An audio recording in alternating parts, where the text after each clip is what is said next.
Pertama kali ketika kita merasakan dan melihat, mungkin itu bukan menjadi sesuatu yang baik bagi diri kita. Tapi kalau kita berani untuk terbuka, mengolah segala sesuatunya dengan baik, itu pasti juga akan membawa kebaikan dalam hidup kita. Maka mari kita sekali lagi mohon rahmat keterbukaan hati dari Tuhan dalam perayaan Ekaristi ini.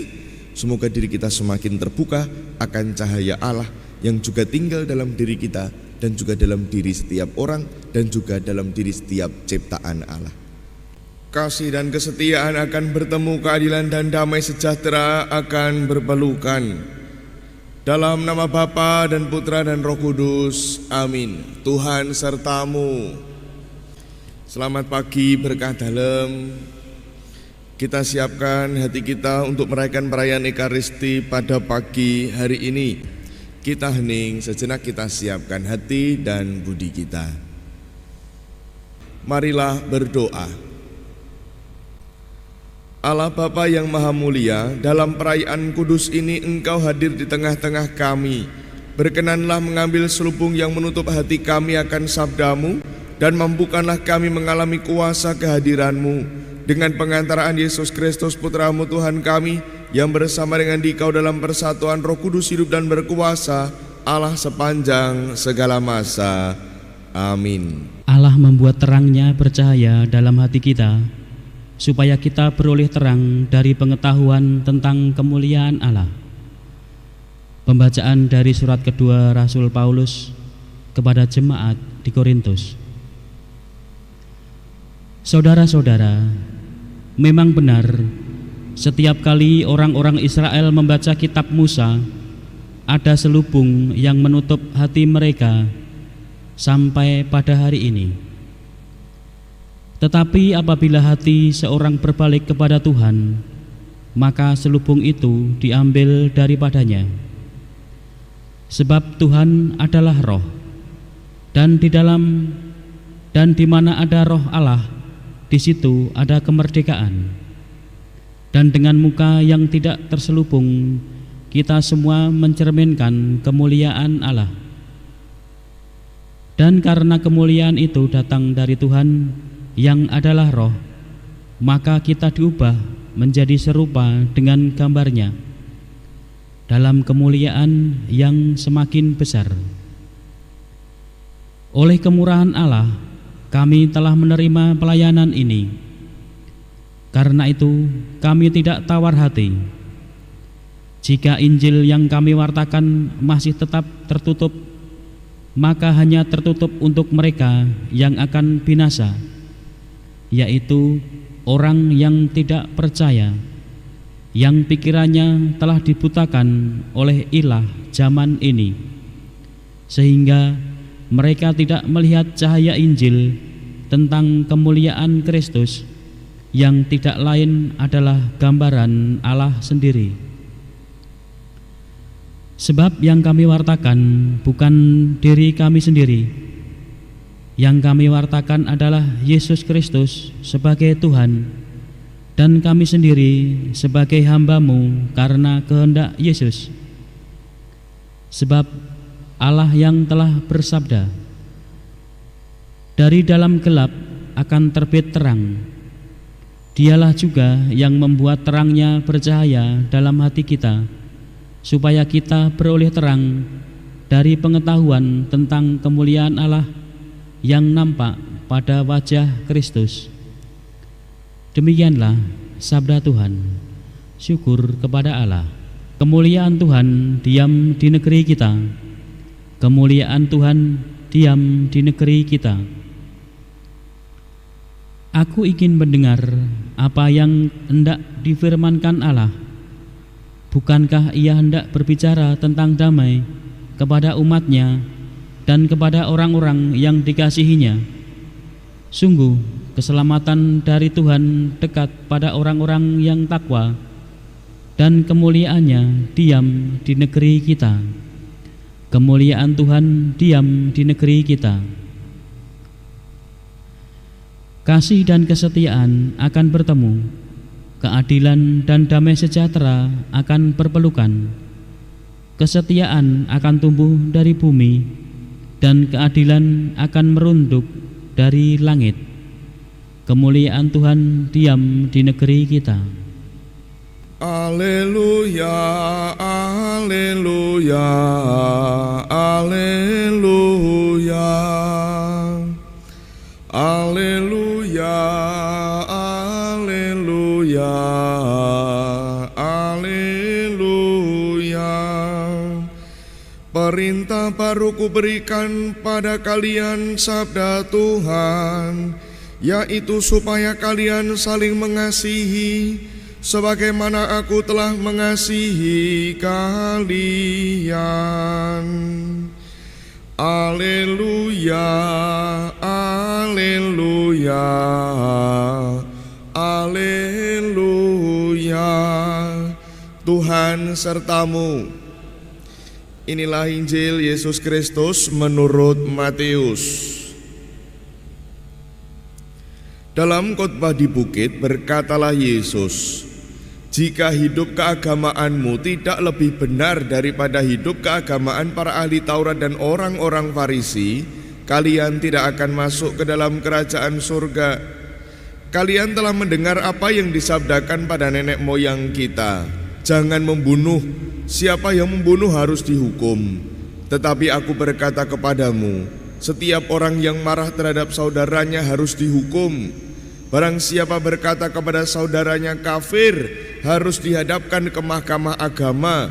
Dan siapa yang berkata jahil, harus diserahkan ke dalam neraka yang menyala-nyala. Sebab itu, jika engkau mempersembahkan persembahanmu di atas mezbah, dan engkau teringat akan sesuatu yang ada dalam hati saudaramu terhadap engkau, tinggalkanlah persembahanmu di depan mezbah itu, dan pergilah berdamai dahulu dengan saudaramu, lalu kembalilah untuk mempersembahkan persembahanmu itu. Segeralah berdamai dengan lawanmu selama engkau bersama-sama dengan dia di tengah jalan, supaya lawanmu jangan menyerahkan engkau pada hakim, dan hakim itu menyerahkan engkau pada pembantunya, dan engkau dilemparkan ke dalam penjara. Aku berkata kepadamu, sesungguhnya engkau tidak akan keluar dari sana sebelum engkau membayar utangmu sampai lunas." Demikianlah Injil Tuhan. Terpujilah Kristus. Ibu bapak dan saudari-saudara yang terkasih, selamat pagi, berkah dalam. Ketika kita membaca bacaan pertama dan juga bacaan Injil, kita menjadi tersadar bahwa seringkali mata hati kita sungguh-sungguh terselubung, entah oleh kegelapan batin kita sendiri ataupun juga oleh situasi-situasi tertentu yang membuat mata batin kita itu tertutup. Terutama ketika kita berhadapan dengan sesama kita di dalam sebuah relasi, entah itu relasi persahabatan, persaudaraan, ataupun juga relasi-relasi yang lain, misalnya saja dengan tetangga dan sebagainya. Ketika kita membaca bacaan Injil, kita diharapkan bisa sungguh-sungguh membawa damai dan juga merasakan damai ketika kita berhadapan dengan sesama. Menjadi orang yang membawa damai ataupun juga merasakan damai tidak bisa mengandaikan dari orang lain kepada kita terlebih dahulu, tapi bagaimana kita mencoba untuk melihat segala situasi yang sedang terjadi secara objektif. Bukan semata-mata hanya dari sudut pandang kita, tetapi bagaimana kita melihat sesuatu itu secara objektif. Ketika kita membaca bacaan Injil dan juga bacaan pertama, kita menjadi tersadar bahwa di dalam kehidupan setiap orang itu pasti terkandung sesuatu yang positif dan baik.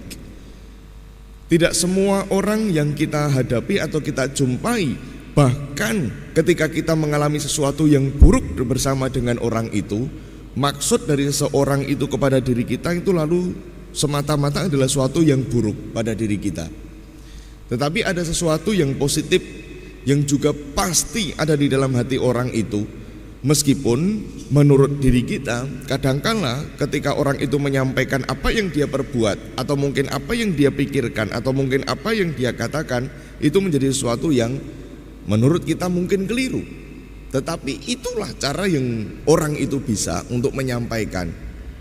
Maka ketika kita membaca bacaan Injil dan juga bacaan pertama, satu rahmat yang ingin kita mohon dalam perayaan Ekaristi ini, yakni rahmat keterbukaan hati, supaya kita bisa melihat segala sesuatu yang baik dalam diri saudari-saudara kita yang hidup dan juga berelasi bersama dengan kita siapapun itu.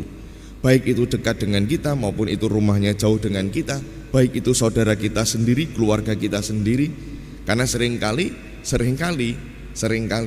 justru orang-orang yang terdekat dengan kita ini yang seringkali kalau misalnya ada konflik tertentu ini lalu sungguh sangat terasa. Coba misalnya di dalam keluarga, ketika ada sesuatu yang tidak pas di dalam keluarga, suami dan istri misalnya, pasti efeknya akan sangat terasa dibandingkan ketika misalnya seseorang itu mengalami konflik ketika dia berada di luar rumah.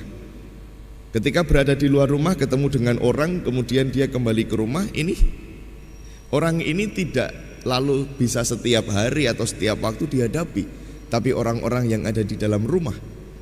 Maka seringkali orang yang dekat dengan kita itu seringkali kemudian kalau misalnya ada sesuatu itu akan lebih terasa. Maka bagi kita penting untuk menjaga kedamaian itu. Bagaimana kita tidak mudah menghakimi satu dengan yang lain, melainkan melihat bahwa di dalam diri seseorang ada cahaya Allah yang juga akan menerangi hidup kita seperti dibacakan dalam bacaan yang pertama. Meskipun seringkali yang disebut sebagai cahaya itu pertama-tama tidak bisa kita lihat sebagai cahaya. Sesuatu yang baik yang ada dalam diri orang, pertama kali ketika kita merasakan dan melihat, mungkin itu bukan menjadi sesuatu yang baik bagi diri kita. Tapi kalau kita berani untuk terbuka, mengolah segala sesuatunya dengan baik, itu pasti juga akan membawa kebaikan dalam hidup kita. Maka mari kita sekali lagi mohon rahmat keterbukaan hati dari Tuhan dalam perayaan Ekaristi ini. Semoga diri kita semakin terbuka akan cahaya Allah yang juga tinggal dalam diri kita dan juga dalam diri setiap orang dan juga dalam diri setiap ciptaan Allah. Dimuliakanlah Tuhan kini dan sepanjang segala masa. Amin.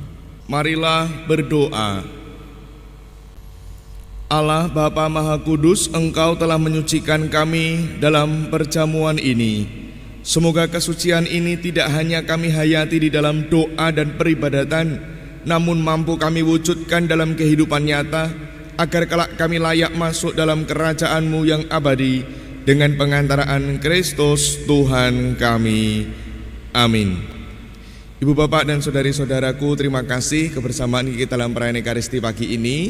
Nanti malam pukul 7 malam kita berjumpa kembali di dalam novena Santo Antonius Padua hari yang ke-7 bersama dengan Suster Hieronima Caritas.